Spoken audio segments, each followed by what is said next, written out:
Welcome to this week's Behind the Poem. I've tried this intro so many times, and so I'm going to just keep it short, which is that I've spent the week thinking a significant amount about white supremacy and anti-Black racism and sexism, misogyny, misogynoir, transphobia, homophobia, ableism, all the ways those things intersect, and how the United States of America as we know it today, several hundred years ago, was founded on the bedrock of the genocide of indigenous people, the enslavement of Africans, sexual terrorism, imperialism, and really the ways authoritarianism is rooted in all those things. So I'm going to share a poem that I wrote in the summer of 2020, in the wake of the uprisings for Black lives. This is called Change is Coming. All I have to do is Google Dick Cheney speak University of Pennsylvania 2003 Wharton, and I can fact check the day.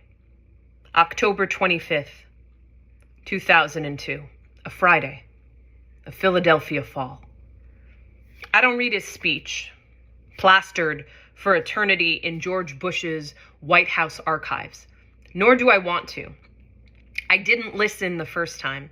Instead, I stood outside the building in protest, some dozens or maybe hundreds of other students, faculty, and staff. I don't remember what I was wearing. I don't remember who spoke.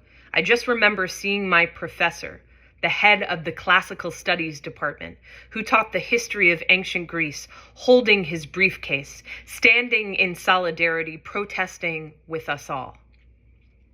They say Athens was the birthplace of democracy, then on to ancient Rome.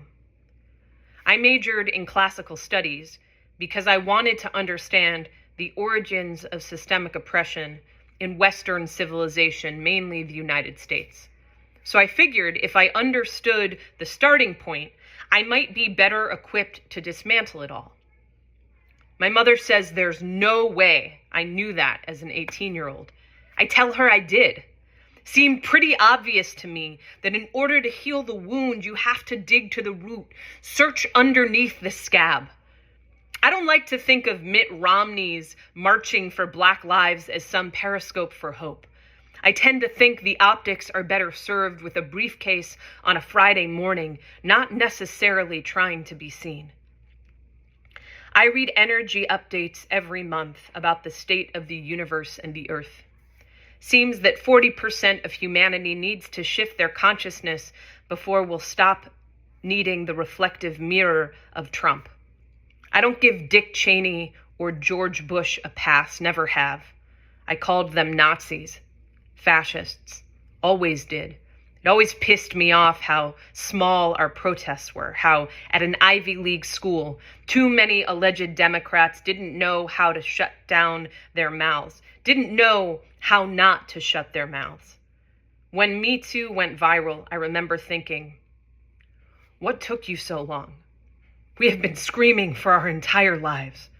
And then, of course, there is now the uprising, the protests, like we don't have the warning signs, like we didn't have the warning signs in ancient Greece.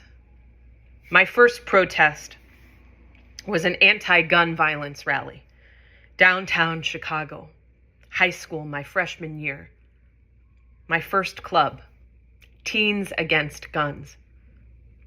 A friend's older sister had been shot in the leg in 1987 when a woman went on a shooting spree in the schools. I remember the day.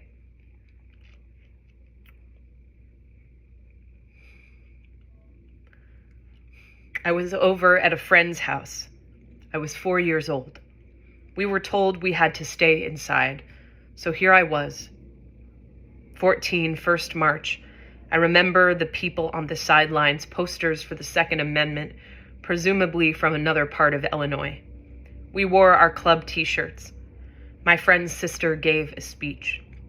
I couldn't wait to get out of the North Shore and go to college so I could keep protesting things. And then there was George Bush, Dick Cheney, Afghanistan, Iraq. And then there was the time my friend got beaten by the cops who were looking for a stolen cell phone on his way home from the mosque. We stood in the main hall outside the president's office, this time a sit-in.